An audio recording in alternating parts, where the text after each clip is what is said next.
한 30년 동안 부동산을 했는데 어. 요즘처럼 우리 젊은 분들이나 또 뭐 중년들이나 다들 집 부동산 때문에 이렇게 힘든 시기는 제일 힘든 시기를 우리가 지금 지낸 것 같아요. 그래서 네. 그거에 대해서 제가 좀 설파를 하고 싶어서 하다 보니까 이 자리까지 오게 됐습니다. 그래서 초대해 주셔서 너무 감사드리고 아유, 최대한 제가 아는 정보를 시청자분들한테 말씀드리겠습니다. 아, 이렇게 바쁜 시간 내주셔서 네. 너무 감사드립니다. 네, 제가 감사합니다. 예. 그 교수님께서 네. 그 부동산 시장의 그 과도한 거품, 가계대출 문제 이런 것들을 지적해 오셨고, 네.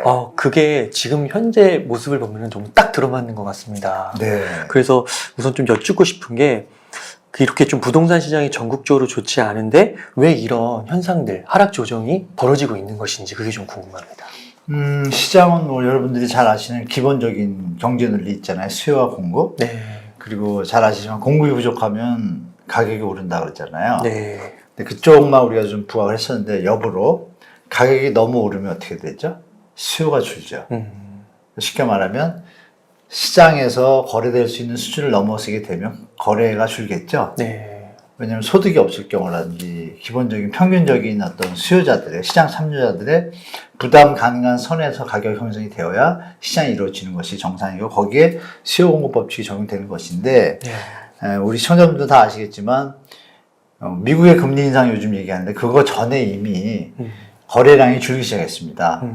그때부터 이제 제가 또 이런 제가 말씀드린 내용을 나타낸 지표들이 있어요. 네. 주택 가격 부담 지수라고 HAI, 하우징 어포더블 인덱스인데 집을 살 수 있는 능력을 체크하는 거죠. 네. 그게 이제 한국은 이제 코리아니까 KHAI라고 하는데요. 이 한국 그 주택금융공사에서 발표를 합니다. 네. 발표를 하는데 그 지수가 이미 작년 말이요. 벌써 1년 다 돼가는데 작년 말에 203을 넘어섰습니다. 수치가.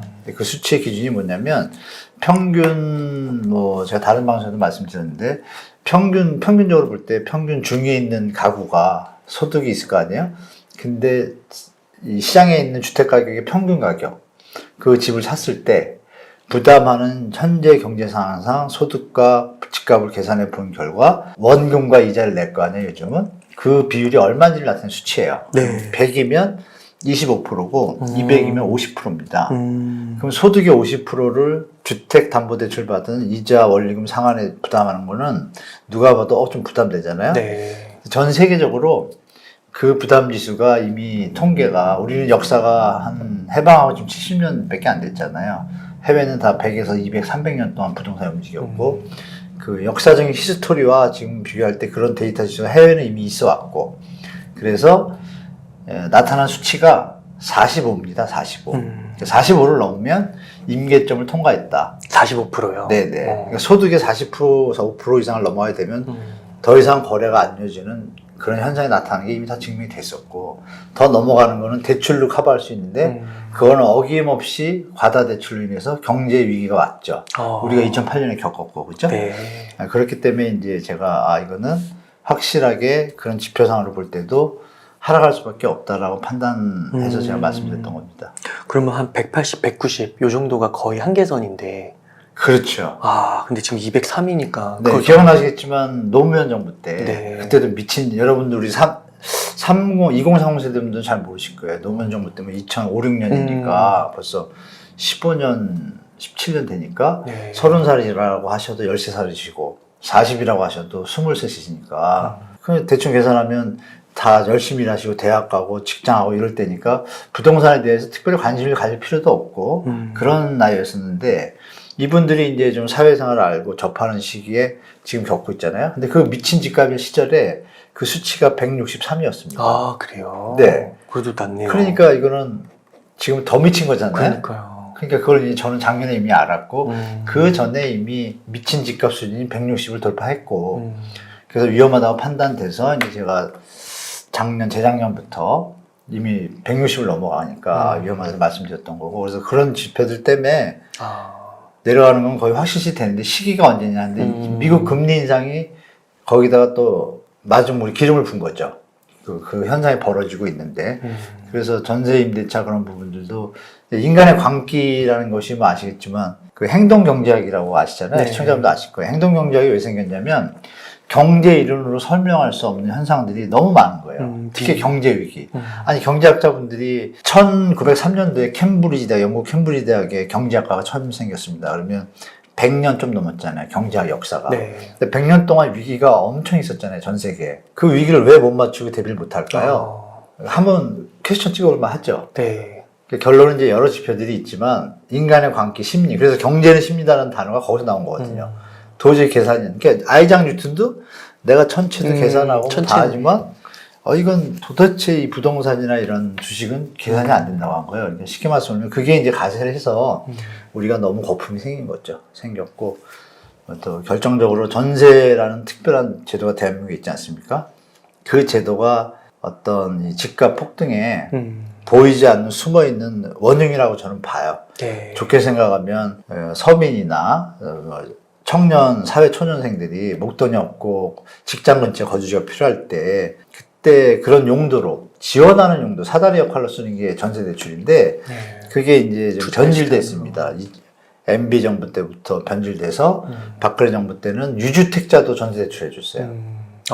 네. 의미가 잘못되냐. 이런 것들이 자꾸 접촉 쌓이면서 전세 가격이 올라가니까 집값도 강하게 올라가고 이 가격은 전세 대출이 떠받친 가격에 플러스 코로나 위기가 겹치면서 유동성 풍부할 때 투자할 곳이 없다 그럴 때 타겟이 된 거예요. 네. 부동산이. 거기 타겟에 대한민국이 즉각적으로 작용을 한 거고 또 언론들도 한몫했죠. 네. 그러니까 이 언론들 아까 말씀드린 경험이 없으신 2030 세대 분들은 언론들이 이제 융단 폭격 수준으로 제가 볼 때 하다 보니까 이건 사실로 다 믿어지잖아요. 뭐 이런 게 너무 과다하게 올라갔었고 그것이 이제 가다 보니까 어느 순간부터 너무 비싸다도 있지만 밑에 사람들이 대출을 받아서 쫓아가기 너무 비상하게 된 거예요. 정리돼서 다시 조정으로 가기 직전에 금리가 또 올라보니까 직격탄을 맞은 거죠. 그래서 2030 세대분들 중에 마지막에 뭐 영끌하신 분들은 좀 놀라셨을 거예요, 사실. 이렇게 갑자기 시장이 변하는지. 근데 저 같은 사람이 보기에는 갑자기가 아니거든요. 이건 3년 전부터 이미 다 나타났었고 그렇습니다. 그 노무현 정부 때부터도 이게 일어났던 일이었군요. 반복되는. 네, 데자뷰입니다. 데자뷰. 똑같습니다. 그러니까 그때 물론 이제 결과적으로는 어떻게 됐는지 알고 있지만 그때 이 KHAI 네. 이게 그 160을 돌파하면서 네. 그 후에 이제 집값 하락이 퍽 떨어졌죠. 팍 떨어지기 시작. 그때도 묘한 게 떨어지기 시작하는데 글로벌 금리가 터진 거예요. 신기하게. 네. 우리는 또 떨어지기 시작하는데 금리가 터진 거예요. 묘하죠. 네. 그러니까 쉽게 말하면 조정이 원래 될 건데 외부 충격까지 가세란 거예요. 그러니까 더 떨어질 수밖에 없죠. 상황이. 그럼 이게 일률적으로 좀 말하기는 어렵겠지만 이 KHAI 지수가 네. 좀 올라가면 네. 뭐 한 6개월, 1년 있다가는 문제가 발생할 수 있다 이렇게 좀 봐도 되는 걸까요? 올라가면 그 수치가 중요하겠죠. 네. 그 수치가 그러니까 말씀드린 대로 네. 만약에 100이다. 네. 100인데 110으로 올라가면 전혀 문제가 없죠. 왜? 없는 거예요. 소득의 25%는 누구나 부담할 수 있잖아요. 그렇죠? 그렇죠. 그 집값이 안정적이라는 얘기죠. 네. 근데 소득의 뭐 120%다. 그래도 뭐, 괜찮고. 뭐 충분하고. 근데 이게 이제 150을 넘어가고 200으로 가다 보면 위험한 신호인데 거기서 올라간다는 건 바로 위험한 신호를 받아들여야 되는 거죠, 우리가. 그렇군요. 근데 이제 2030 세대 특히 이런 분들은 이제 그런 경험이 없으니까. 없으시죠, 예. 그냥 그때 이게 마지막 찬스구나 해서 네. 사버린 거죠. 연끌을 해가지고. 네, 기성세대들을 대신해서, 대신은 아니더라도 죄송합니다, 개인적으로. 미안하고 젊은 분들한테. 왜냐하면 그런 분위기들을 연출하고 기성세대들은 제가 볼 땐 팔고 빠져나갔거든요. 그러니까 마지막에는 4050 세대가 안 사고 2030이 2030이 늘어났잖아요. 그게 정말 나쁜 거 아닌가요? 제가 그렇죠. 20대라고 생각하고 20대 같으시니까 기분 나쁘잖아요. 20대 아닙니다. 그래서 네. 20대 아닌데. 네. 여하튼 2030 분들이 느끼시기에는 뭔지 모르지만 당한 것 같은 느낌이 드는 분들도 계실 거 아니에요. 물론 그 중에 과도하게 욕심을 내가지고 이게 이제 전세 가격이나 이런 게 다 오르다 보면 피해보는 분들이 계시잖아요. 그러니까 이 부동산 시장의 상승이 원래 기본이 인구가 늘고 경제가 발전하고 소득이 분배가 잘 돼서 다 같이 올라갈 때가 행복한 선진국인데 그거 전혀 요건 없이 오로지 레버리지와 분위기와 허위 보도로 이거는 정말 잘못된 거죠. 그게 실제로 지표로 나타나기 시작하고 버블이 끼는 게 나타났던 거죠. 그래서 그게 이제 조정되는 거는 어쩔 수 없다고 저는 봐요. 그거는 역사가 증명하거든요. 항상 조정을 겪고 다시 출발을 해요. 그래서 지금이 위험한 시대인데 내년이 좀 더 위험합니다. 제가 볼 때. 예를 들면 이 얘기는 좀 드려야 될 것 같은데 여러분들이 일반 갭 투자하는 분들 말고 그 무주택 갭 투자하는 분들이거나 1주택인데 0%에 사신 분들이 우리 고정금리, 변동금리가 낮을 때는 변동금리가 고정금리보다 이자율이 적거든요. 그러니까 대부분이 변동금리를 썼고 그래서 혹시 몰라서 나는 그냥 고정금리가 좋아 이런 분들이 30년은 부담되는 거예요. 왜 지금 1%인데 2%씩 내가 30년을 왜 내라는 손해감이 있으니까 조금 꽤 많은 분들이 혼합형을 택했어요. 혼합형은 뭐냐면 1년에서 5년 사이를 고정금리처럼 딱 고정 2% 정해가지고 쭉 가다가 6년 차부터는 변동이에요. 근데 그분들이 우리가 기억을 더듬으면 2017년부터 집값이 오르기 시작했잖아요. 네. 17, 18, 19 이렇게 하면 18이 이제 본격적으로 오르기 시작했는데 18년에 집을 산 분들은 그때 다 2% 정도 받았을 거예요. 고정금리를. 근데 그게 5년이 지나면 내년이잖아요. 18년 더하기 5는 23년. 변동이 되겠네요. 근데 그분들이 내년부터는 변동금리 4%, 5%짜리. 그러니까 그동안 예산에 맞춰서 뭐 3억이다 그러면 2%니까 60만 원 냈잖아요. 이자를. 뭐 $12 하면 50년만 되겠죠? 근데 갑자기 100만 원 들면 어떻게 돼요? 부담되죠. 자기 자산 예산이 다 정해져 있었는데 갑자기 로또가 맞거나 큰 돈을 벌거나 아니면 직장에서 뭐 월급이 200만 원 이상 올라가지 않는 이상은 정말 부담되는 상황이 내년부터 벌어지는 분들이 또 나오는 거예요. 네.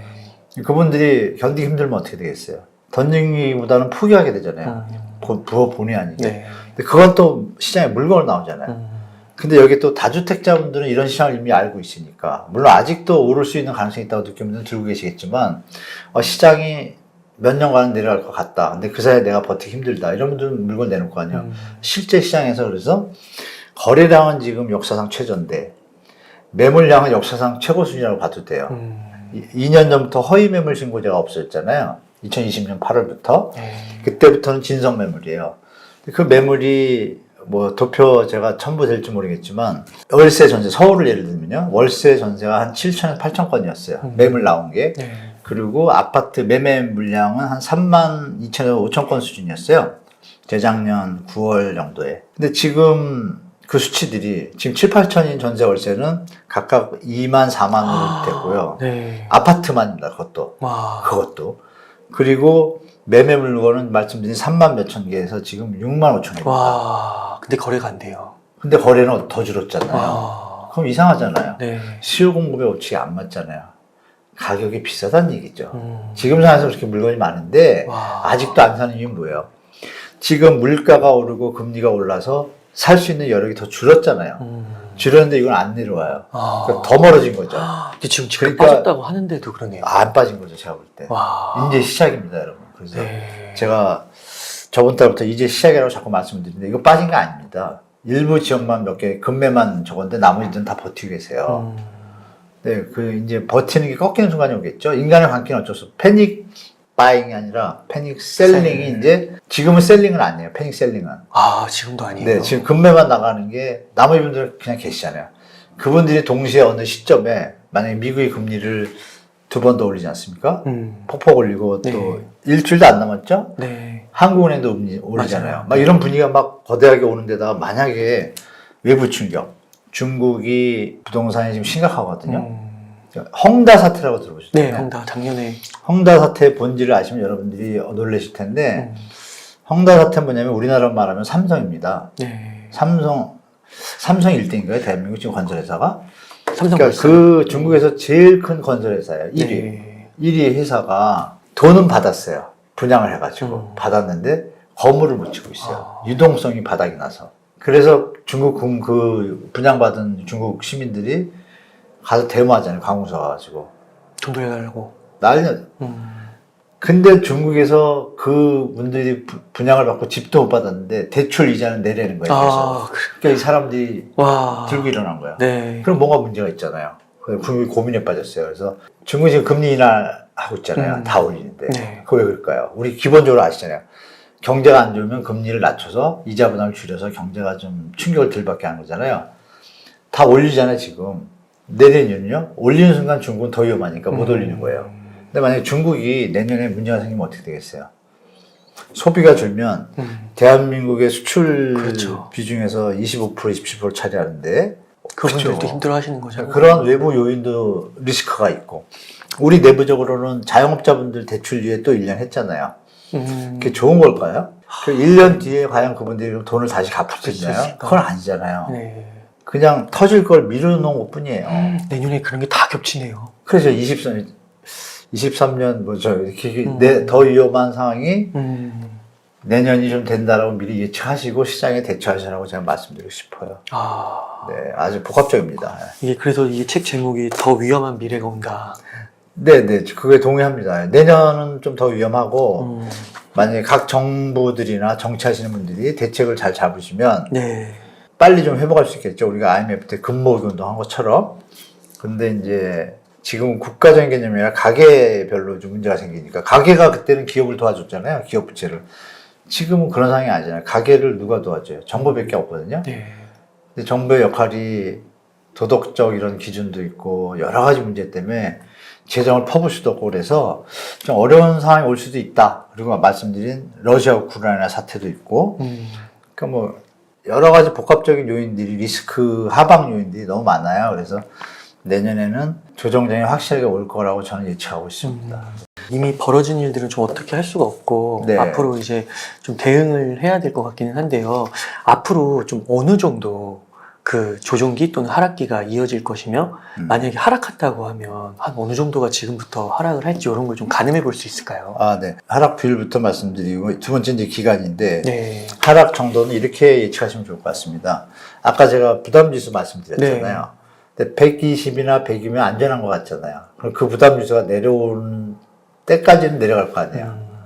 거래가 늘어나지만. 120까지나 내려와야 되나요? 그러면 완전하게 내려온 거고 근데 외부 충격이 오면 120 내려가겠죠. 그러면 200에서 120이면 몇 프로 빠진 거예요? 거의 40%죠. 그렇죠. 근데 한 130, 140만 돼도 일단은 좀 안정적인 느낌이 조금 들잖아요. 네. 그러니까 제가 보는 관점에서는 25%에서 35% 사이는 무조건 빠진다고 빠지는. 보고 그래야 시장이 움직일 수 있는 바탕이 되는데 우리는 자체 리스크도 있잖아요. 아니, 다 능력이 있는 상태에서 내려야 사는데 능력이 있는 이 주체들이 지금 위험한 주체들이 너무 많아요. 한계차주와 다중채무자, 자영업자 650만 리스크가 너무 많아요. 그분들이 또 충격이거나 어떤 문제가 생기면 이게 내려와도 소화가 안 되는 상황이 또 벌어지면 그럼 더 내려오겠죠. 네. 그래서 제가 볼 때는 하락폭은 최소 30%고 외부 충격이나 이런 내부 충격들이 터지면 40까지, 50까지도 간다. 갔다가 다시 언양을 회복하겠죠, 또. 네. 50까지 갔다는 건 100이 된 거잖아요. 네. 아까 우리가 말씀 나눌 때 뭐라 했죠? 한 120, 130인데 다시 올라가 있죠, 좀. 그거 더 올라가는 건 또 거품이 되는 거고. 뭐 이런 게 이제 되풀이되는 거죠. 그런 것만 보시면 되고, 이제 하락 기간은 네. 예, 여러분들 2030분들은 잘 모르시지만 4050분들은 제 얘기를 이해가 되실 텐데 이런 겁니다. 우리가 위기가 있었는데 1970년에 오일 쇼크 사태가 있었고 그때는 데이터랑이나 이런 것들이 퍼펙트하지 못해가지고 지금 작업을 하고 있지만 뒤에 나온 것들은 데이터가 있어요. 98년 그 IMF가 터졌잖아요. 네. 그리고 우리가 회복이 됐어요. 회복이 됐는데 이때 기간이 기억나시지만 우리 2030은 잘 모르시지만 2001년도부터 시작을 해가지고 집값이 다시 오르기 시작합니다. 그러면 98년도부터 계산하시면 IMF는 정확히 97년 말에 터졌고 98년부터 시장에 충격이 왔죠. 98, 99, 2001 그때부터 살아나요. 그러니까 3년 반은 가는 거죠. 일단. 근데 그때 우리 어땠어요? 빨리 살아났죠. 네. 국민이 합심하고 금 모아서 빨리 회복이 될 때 3년. 그죠? 네. 그 글로벌 금융위기는 2008년도에 터졌는데 아까 말씀 올린 것처럼 그때도 이미 2008년 초 2007년 말부터 주택가격이 조정을 받기 시작했는데 글로벌이 터진 거예요. 네. 근데 그걸 이어서 딱 해보니까 2008년부터 칠게요. 그러면 엄밀히 7년 말인데 네. 8, 9, 10, 11, 12년도 11년도가 강남 미분양 나던 시절이에요. 그럼 벌써 5년이잖아요. 네. 13년도도 힘들었어요. 네. 6년입니다. 그럼 아까 몇 년이었죠? 3년 반. 네. 6년. 그럼 요번에 1년에 회복하겠습니까? 아니잖아요, 상식적으로. 최소 3년은 가야 되는 거고. 네, 그래서 제가 3년은 기본이라고 말씀드린 거고, 아. 더 갈 수도 있다는 게 그 뜻입니다. 그래서 네. 이 추산은 그렇고, 해외 데이터 상으로는 우리는 기축통화국이 아니잖아요? 네. 근데 해외는 기축통화도 있고, 금융기법도 우리보다 더 뛰어나요. 뛰어나는데, 특히 이제 부실채권들에 대한 처리 능력이 뛰어납니다. 시스템이. 회생 능력도 뛰어나고 시스템이 잘 되는데 우리는 그게 없습니다. 그 부실채권들이라는 게 나쁘게 볼 것이 아니라 우리 일반 서민들이 아파트 샀는데 이자를 3개월, 4개월 못 내요. 그럼 은행 입장에서는 부실한 거예요. 이자가 안 들어오니까. 그럼 이거를 회생을 도와줘야 되잖아요. 네. 감면하든지 유예하든지. 그렇게 안 하고 우리는 이걸 팔아버립니다, 그냥. 그냥 시장에다가. 그 시장에서 그 수익을 취하는 사람들은 돈 있는 사람들이겠죠. 부의 양극화가 더 벌어지는 거예요. 안 좋은 시스템이죠. 그죠? 네. 근데 우리나라는 그걸 아직 하고 있습니다. 고치지 않고.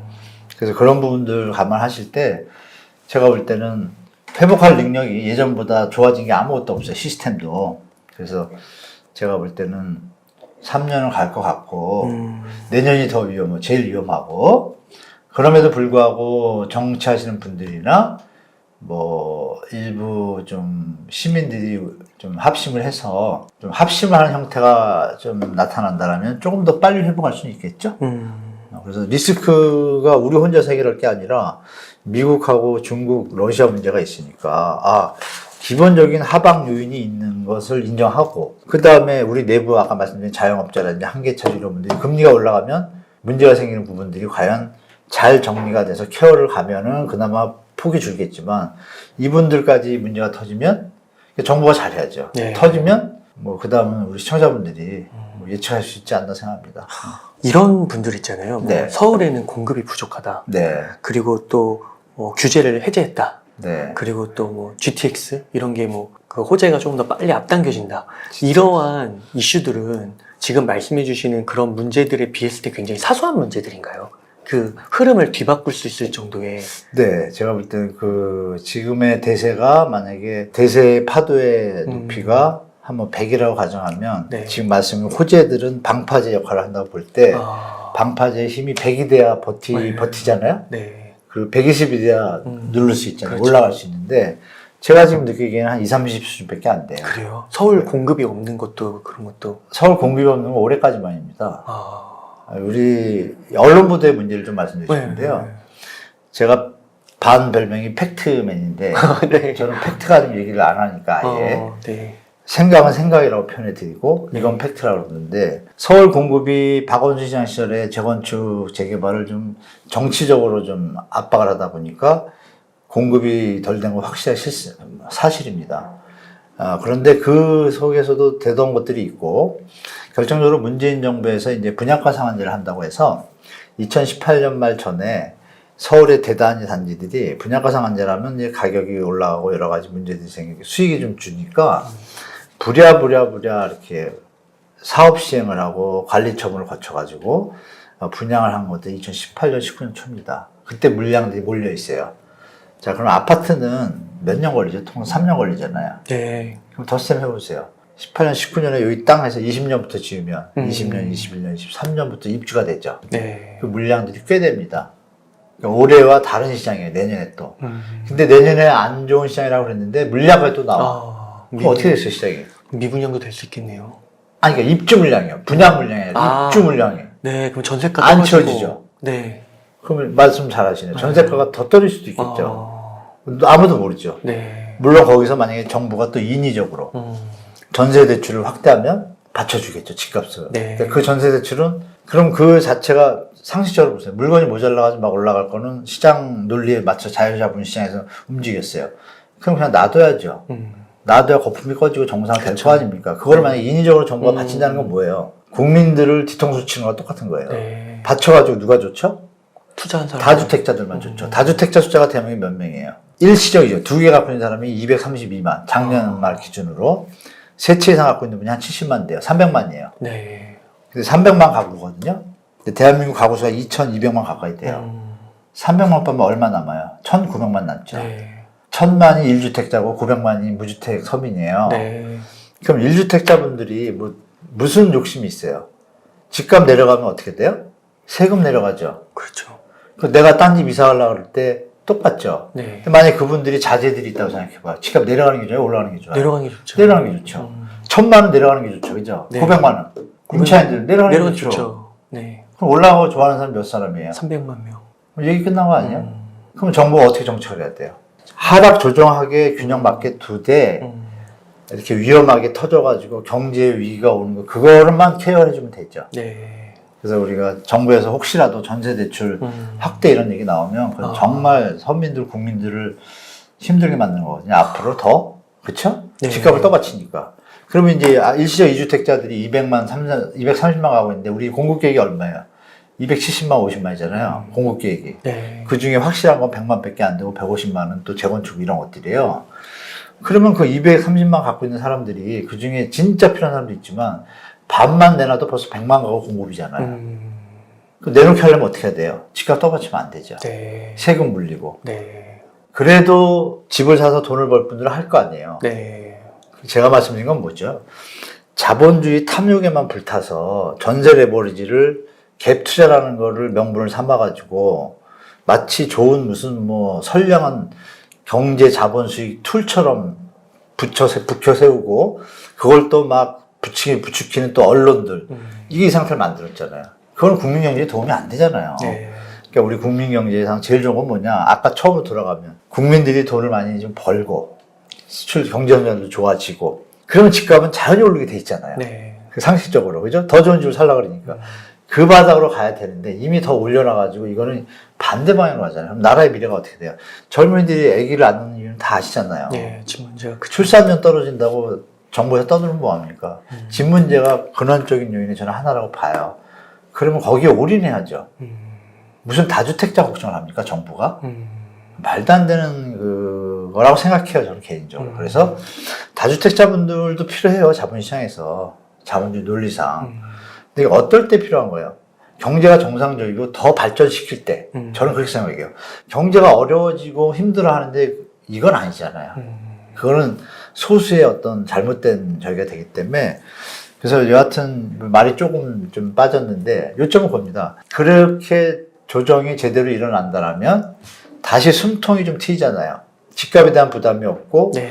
이자가 들러가면 어떻게 되죠? 쓸 돈이 생기잖아요. 그렇죠. 쓸 돈 생기면 어디다 쓸까요? 저축을 하든지 문화생활을 할 거 아니에요. 문화생활을 하면 경제가 치킨도 살아나는 먹고 그럼 치킨 가게가 매출이 올라가고 그럼 경제가 그분도 이자 살아나는 잘 거죠. 갚을 거고 네. 경제가 선순환이 시작되잖아요. 네. 그러면 답은 나왔잖아요. 제 생각입니다. 네. 전세 대출을 적정하게 잡아주고 주택가격이 정상화되도록 정부가 애를 쓴다라면 대한민국의 미래는 밝은 쪽으로 바뀔 거라고 보는 거예요. 근데 만약에 이것을 그냥 유지한다라면 제가 볼 때는 또 젊은 분들한테 개인적으로 사과를 드리고 뭐 이런 얘기 나갈지 모르지만 저는 이제 만약에 정부가 또 그런 잘못된 방향으로 간다라면 저는 이제 사회운동을 좀 할까 마음먹고 있습니다. 그래요? 그런 나라를 저는 한 10년, 20년 살다가 이제 갈 사람이지만 우리 2030세들은 살 날이 너무 많잖아요. 네. 근데 그 사다리를 걷어차는 거를 정부가 하면 되겠어요? 그건 아니죠. 전세 대출을 적정하게 선량한 목적에 선량한 부채 역할을 할 정도로만 하고 잘못되게 투기나 자본이익을 탐하는 이들의 도구로 사용되는 거는 막아야 된다 이거죠. 그렇게만 한다라면 주택가격은 정상화될 것이고 네. 그 상태에서 우리의 어떤 이 대한민국의 그 저력이 살아나면 네. 우린 다시 새로운 시대를 맞이할 수 있다라고 저는 장담합니다. 개인적으로. 네.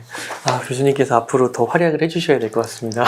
네. GTX 서울 공급 부족이라는 걸 아까 말씀드렸고 실제로 많이 나오니까 네. 그 많이 나오든 적게 나오든 핵심은 그거잖아요.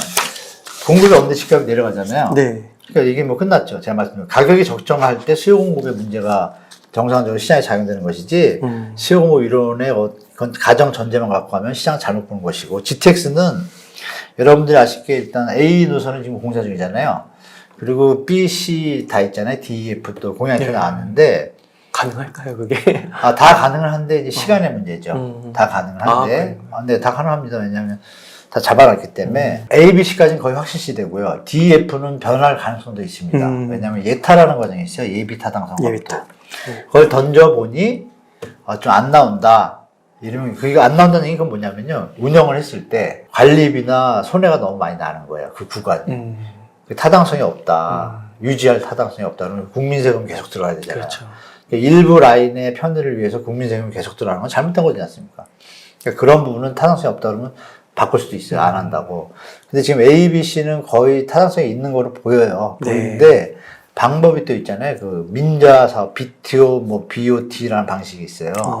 민자가 투자를 해가지고 운영권을 운영한 다음에 돌린다든지, 민자가 운영권을 먼저 준 다음에, 이전은 정부에다 하고, 기부하고, 나머지 운영권을 갖는 방법이 있는데, 그 방식으로 A 구간은 이미 하고 있는데, B 구간 있잖아요. 그걸 입찰을 했어요. 근데 유찰이 됐어요.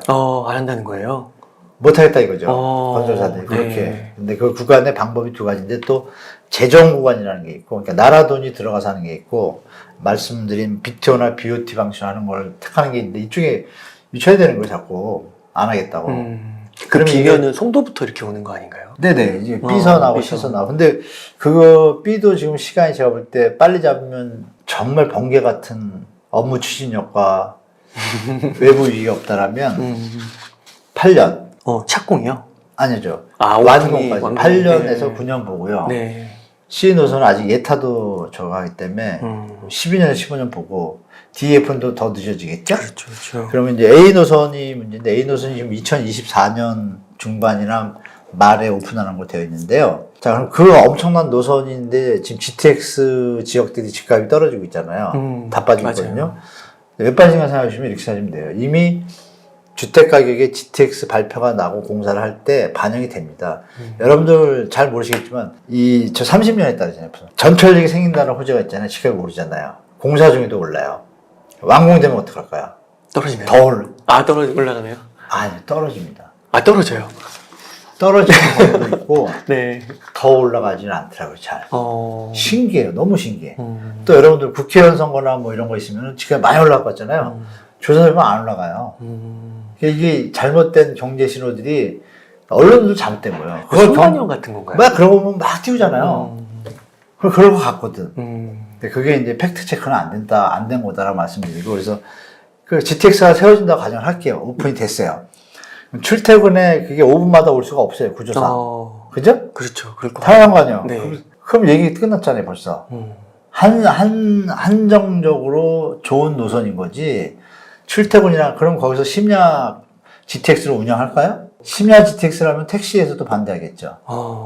수익 준다고. 네. 결론적으로는 정상적인 시간대만 딱 할 거라고요. 텀을 두고. 많이 운행할수록 수익이 나면 다행인데 안 나면 안 날 것 같기도 하고. 더 줄이겠죠. 여러 가지 문제점들이 산재에 있습니다. 쉽게 말하면. 그래서 GTX-A도 지금 공정률이 40%인데 동탄에서 내려서 올라오는 거는 거의 다 됐는데, 수소통해서 오는 됐는데, 위에서 내려온 거는 지금 서울 시내 이렇게 들어오면서 굴착 뭐 이런 여러 과정들이 있는데, 그게 지금 진도가 좀 안 나오고 있어요. 자꾸 문제가 터져가지고. 네. 그래서 뭐 원래 2023년으로 완공 예정했었는데 1년 미뤄졌잖아요. 작년에 발표해서. 제가 볼 땐 무조건 2025년 개통입니다. 90% 확률. 24년에 개통할 확률이 거의 한 10%밖에 안 된다고 봐요. 저는 지금 공사상을 보니까 지금 40%밖에 안 했거든요. 그러면 삼성역 환승 그것 때문에 또 2028년이라고 하잖아요. 그러면 이게 2025년에서 또 늦춰질 가능성도 저는 있다고 봐요. 그리고 B 노선 착공을 지금 정부에서 발표하기를 2024년 초나 말이나 2024년 안에 착공 계획이에요. 그럼 그 사이에 말씀드린 이제 공모를 해서 이제 건설 시행사를 뽑아야 되잖아요. 그 과정이 지금 순탄치가 않잖아요. 지금 벌써 3번 했는데 3번 다 유찰됐어요. 8월, 9, 3번 다 유찰됐어요. 3달 다. 그러면 또 좀 늦어질 거 아니에요, 이것도. 그러면 그 누가 우선 협상자가 돼서 그 협상을 하는 기간도 1, 2년 걸려요. 그럼 2024년 착공도 못할 수 있잖아요. 그죠? 근데 그때 이제 총선이 있잖아요. 그러니까 그것 때문에 2024년으로 박아놓은 것 같아요. 그러니까 제가 느끼는 게 뭐냐면 아주 공통적인데요. 여야 할 거 없이 교통계획이나 이런 부동산 이런 계획을 꼭 정치 스케줄에 맞춰서 짜요. 정말 나쁜 사람들이에요. 제가 볼 때. 그 국회의원이나 정치인이 왜 됐어요? 국민을 위해서 일하려고 했는데 그게 아니에요. 하는 거 보면 제가 볼 때. 다시 한번 당선되려고. 근데 거기에만 올인돼가지고 좀 너무 안타깝습니다. 그래서 국민들만 보면 다 진심을 알아줄 거 아니에요. 나중이라도 뭐 그랬으면 하는 바람이 있고. 그래서 결국은 GTX-B도 2024년에 과연 착공을 할지 좀 의문이고 25년에 한다 그러면 진짜 기가 막히게 했을 때 2032년 7년 다음에 그죠?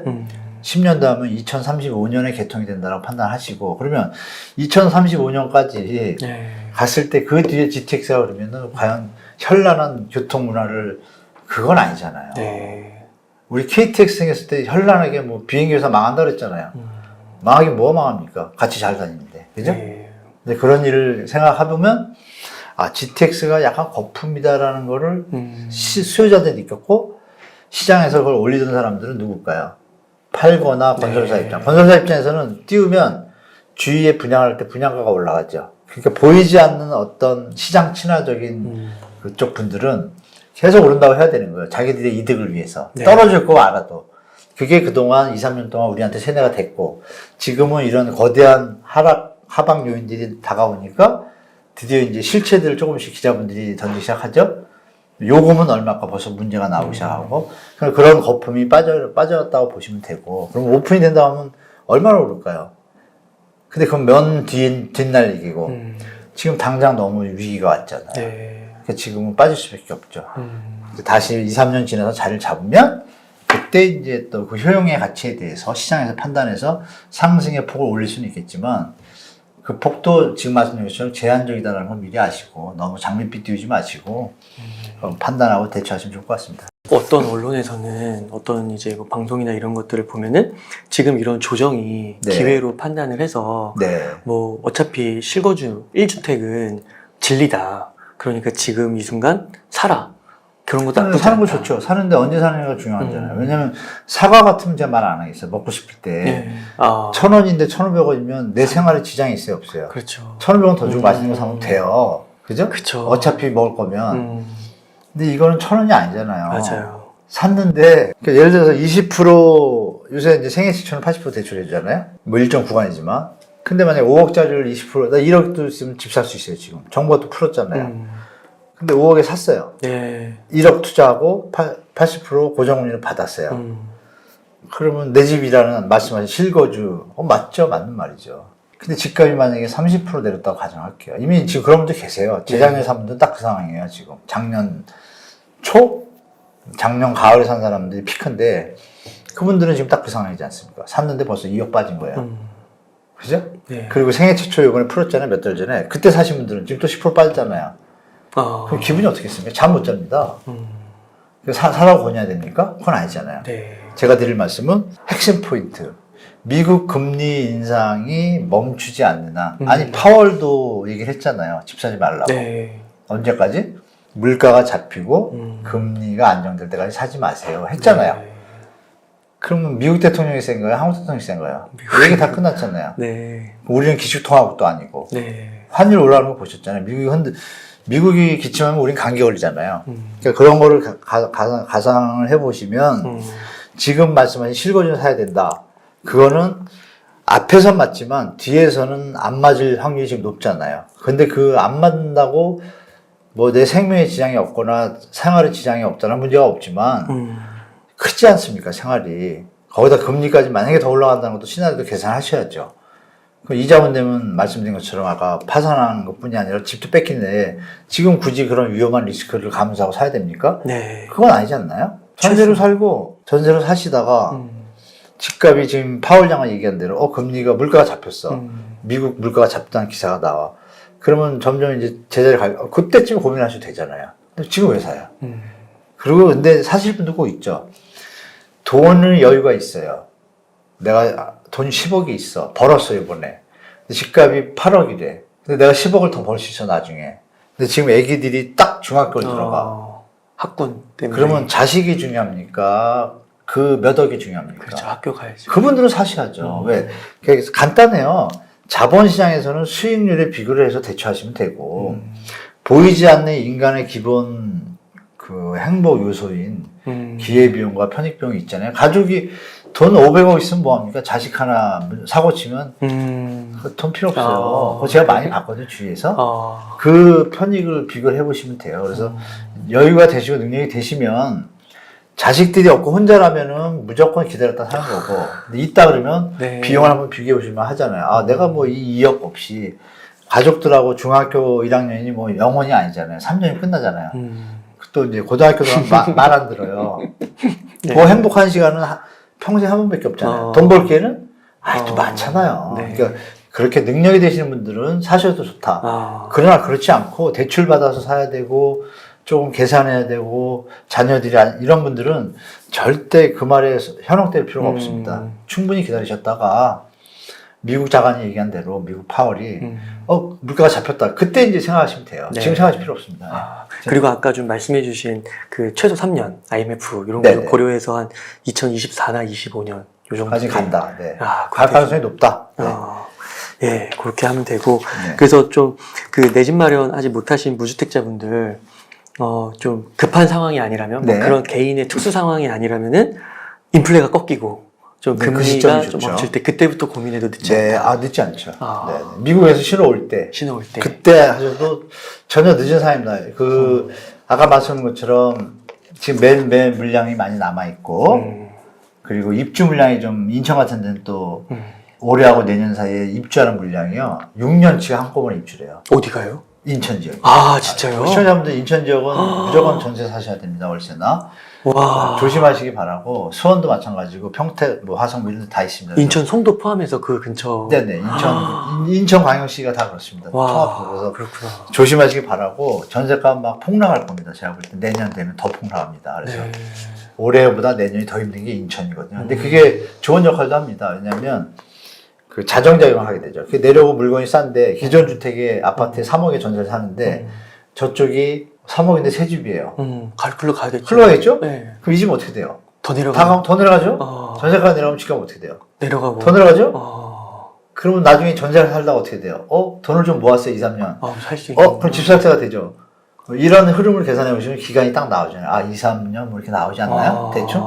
흐름을 좀 한번 보시고, 인천은 특히 그렇고, 그럼 그 역량이 서울에 있는 분들도 못 견디면 아빠가 됐다, 내가 좀 고생하고, 집 좋고, 새 집이고, 출퇴근 시간 2시간, 시간 비용, 알바비 계산하면 비용 나오잖아요. 그런데 내가 인천 지역에 새로 짓는 아파트에 가서 처자식은 편하게 지내.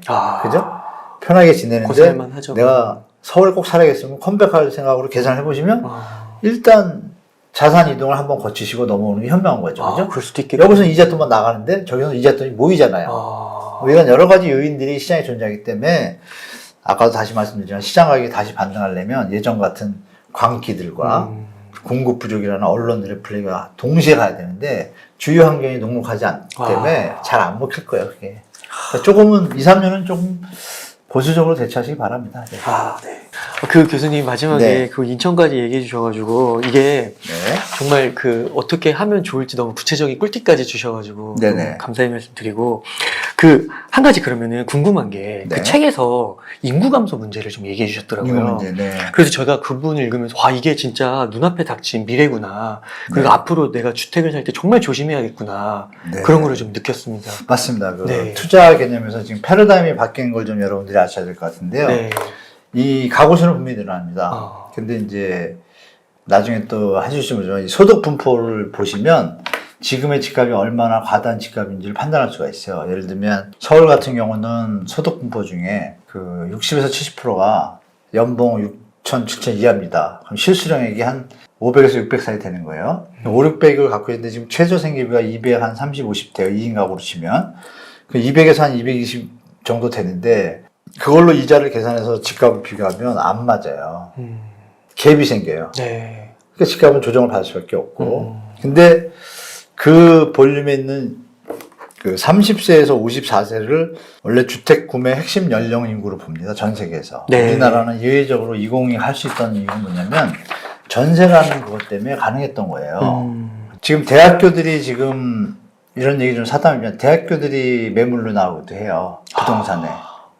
법이 학교 법인이 있어서 복잡하긴 한데 그게 뭐냐면 학교에 지금 학생들이 모자라는 건 뉴스 많이 보셨잖아요. 네, 폐쇄되고 있다고. 그럼 그 학생들이 자라나서 집을 살 텐데 중요한 건 돌아가시는 분들, 우리 선배님들 돌아가시는 분들 비율이 점점 많아지잖아요. 그 재작년부터 자연 증가가 끝났잖아요. 감소잖아요. 네. 감소하는데 중요한 건 뭐냐면 집을 많이 갖고 있을 확률이 높은 고령자들이 많이 죽고 아기들은 덜 태어나고 다만 이 중간에 2030, 40들은 여기에 원래 있던 유휴기관에 있던 분들은 올라오잖아요. 네. 그러니까 이 기간이 끝나고 이 밑에 젊은 세대들, 어린 세대들, 10대, 20대들이 30, 40대가 되는 10년, 15년 뒤는 어떻게 되겠어요?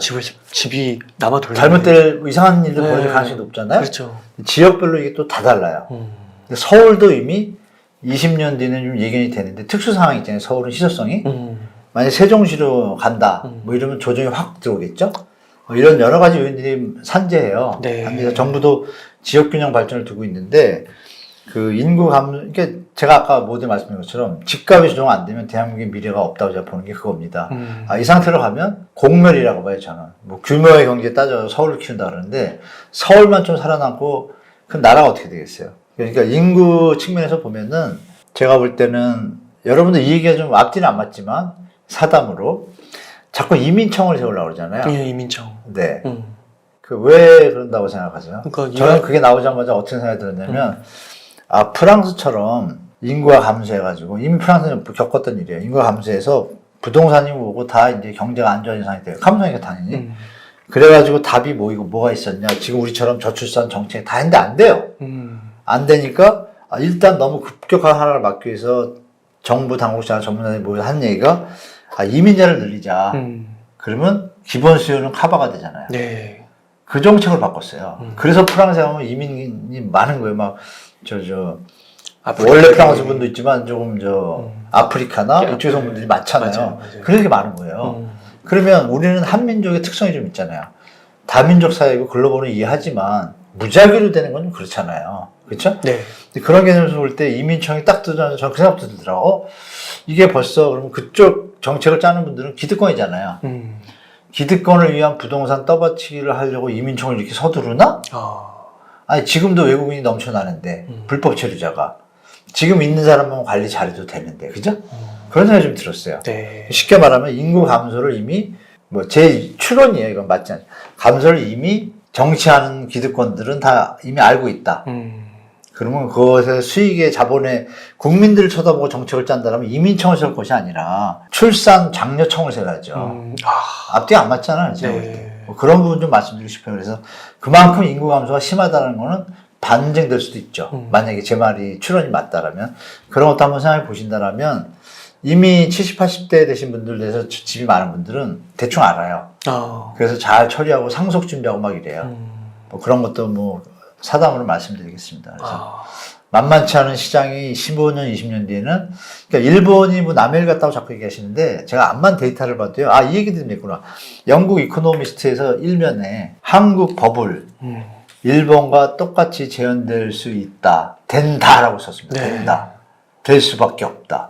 그러니 한국의 이 정책을 하는 사람들은 뭐 피하거나 뭐 이런 얘기 쓸데없는 얘기 하지 말고 기정사실을 받아들이고 대책을 만들어라라고 아예 박아줍니다. 그 얘기는 뭐예요? 영국 자본들 중에 혹시 한국에 투자하는 데 있으면 빠져나가시래요. 뒤로 생각하면, 그죠? 거기 안 좋아질 거니까. 어쩌면 일본 짱 날 수 있으니 빠져란 얘기의 반어법이겠죠? 그게 이코노미스트 그냥 일면에 나왔어요. 근데 그 전 2달 전에는 IMF가 그 내용을 똑같이 공부를 했습니다. 거기에 내용의 핵심은 뭐냐면 일본과 다 똑같아, 지금. 데이터가. 그런데 하나 다른 거. 대한민국은 전세 대출이 또 더 많아. 이게 터지면 정말 예측할 수 없는 일이 벌어질 거라고 이코노미스트가 지적을 합니다. 그런데 한국은 이런 변수, 안 좋은 변수 또 하나 있다. 관리도 안 된다. DSR도 안 된다. 그냥 다 해준다. 진짜로 무보증이라도 5억까지 해줍니다, 지금도. 전세 대출은요? 막 그런 일이 좀 성행합니다, 지금도. 네. 그런 말씀 드릴게요. 그게 다 거품이잖아요. 네. 집값을 받치고. 이런 것들이 인구 감소가 이루어지는 것과 겹쳐지면서 좀 중장기적으로 보시면 시장을 지금 같은 시대는 다시는 안 올 거라고 저는 말씀드리고 싶고, 마지막으로 이제 아까 중간에 빠졌는데. 그러니까 지금과 같은 시기는 이렇게 막 폭등하고 막 이런 시기가 이제 안 오죠. 이미 학습이 되셨잖아요. 학습이 많이 됐잖아요. 네. 됐고, 우리 후세들은 이미 유튜브 세대잖아요. 막 지금 초중고 이분들은 우리보다 더 많은 정보 습득력이 있으니까 이거의 결과를 2번이나 봤잖아요. IMF 글로벌 때 파산한 사람 많거든요. 네. 다주택자들이. 성공한 사람도 있지만, 그럼 이거는 위험하잖아요. 망할 수도 있고, 흥할 수도 있고. 그런 거보다는 안전하게 가는 게 낫겠죠. 흐름을 보고 정보를 갖고. 그럼 시장이 어떻게 되겠어요? 과도한 투기나 이런 것들이 줄겠죠. 그러다 보면은 당연히 과도한 이런 폭은 줄겠죠. 실제로 데이터도 그렇게 나옵니다. 앞으로 인구 감소에 대해서 좀 대비하시라 좀 말씀드리겠습니다. 주택 구매를 더 신중하게 해야겠네요, 진짜. 투기의 목적으로 하시려면 정말 공부를 많이 하셔가지고 맞아요. 투자의 개념으로 바꾼 상태의 데이터를 가지고 하셔야지 단순하게 전세가 5억인데 4억인데 갭이 1억밖에 안 돼. 모여가지고 전세 대출 올려가지고 정부가 올려줄 거라는 생각은 큰물입니다. 왜? 바젤 3 IFRS가 내년부터 시행해요. DSR 함부로 못 올립니다. 그거 책에 한번 보세요. 써주셨죠. 근데 네. 그거 보시면 지금같이 좋은 부동산 갭 투자 심야암 투기가 일어날 수 있는 환경은 이제 다시 안 올 것 같다라고 저는 말씀드립니다. 네. 예, 교수님, 네. 피와 살이 되고 돈까지 되는 맞습니다. 이런 내용 전달해 주셔서 너무 감사의 말씀 네네. 드립니다. 네. 편집 잘 부탁드리겠습니다. 네. 교수님, 그러면 오늘 인터뷰 한 요 정도에서 마무리하도록 하겠습니다. 이렇게 해서 연세대 정경대학원 금융부동산학과의 한문도 교수님을 모시고 이야기를 나눠봤습니다. 네. 긴 시간 동안 유익한 인사이트 많이 나눠주셔서 감사의 말씀 드립니다. 오늘 고생 많으셨습니다. 네, 감사합니다. 감사합니다.